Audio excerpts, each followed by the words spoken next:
Hello बच्चों। यहां लिखा है a ball is released from rest relative to the elevator at a distance 18 metre above the floor. ठीक है, मतलब h1 दिया है 18 metre.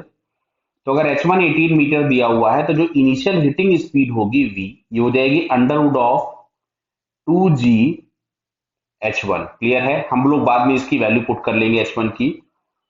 The speed of elevator at the time of ball is release is V naught. Clear. अब देखो यहाँ पे ये कंफ्यूज किया है आपको केवल। अगर हम सारे कैलकुलेशन एलिवेटर के फ्रेम में जाके कर ले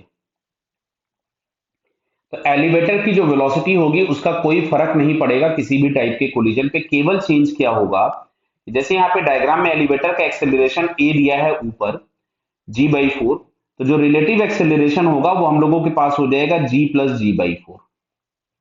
क्लियर। जैसे यहाँ पे मैंने जी लिख दिया, ये गलत लिख दिया मैंने क्योंकि ये मैंने पढ़ा भी नहीं था आगे, तो ये हम लोगों के पास हो गया 5g/4।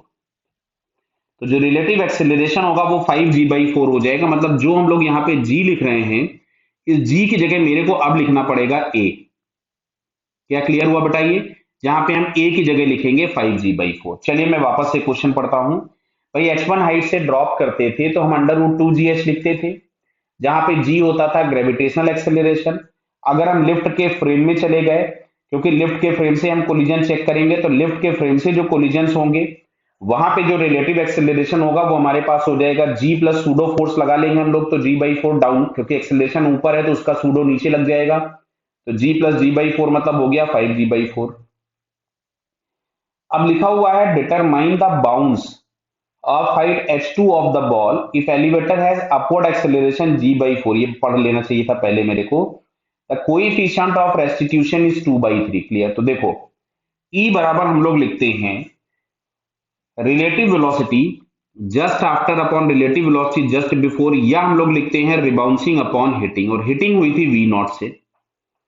बराबर है। तो यहां से अगर हम वी आर निकालेंगे तो E की वैल्यू हो गई 2/3 इंटू वी नॉट, और वी नॉट की जगह हम लोग लिखेंगे under root of 2a h1। अब सुनना, जो वी रिबाउंसिंग है तो उस रिबाउंसिंग से रिबाउंस होने के बाद वो h2 हाइट तक गया।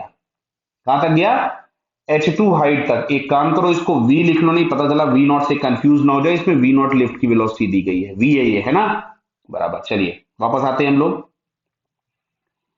अगर ये h2 हाइट से गया है तो जो रिबाउंसिंग होगी वो अंडरवुड ऑफ 2a, वापस से सुनना क्योंकि हम लिफ्ट के फ्रेम से बात कर रहे हैं, ये हो जाएगी 2a h2। हम इसकी वैल्यू यहां पुट कर देते हैं, तो वी आर की जगह हम लोगों ने पुट कर दिया under root of 2a h2 is equals to 2/3 into under root of 2a h1। हम दोनों तरफ में स्क्वायर कर देते हैं, तो 2a h2 is equals to आपको मिलेगा 4/9 इंटू 2a h1। तो देखो ये तो कैंसिल ही हो गया, तो अब यहां से h2 इज इक्वल्स टू आपके पास मिलता है 4/9 टाइम्स h1, और h1 दिया था 18, तो ये आपके पास आ गया 8 मीटर।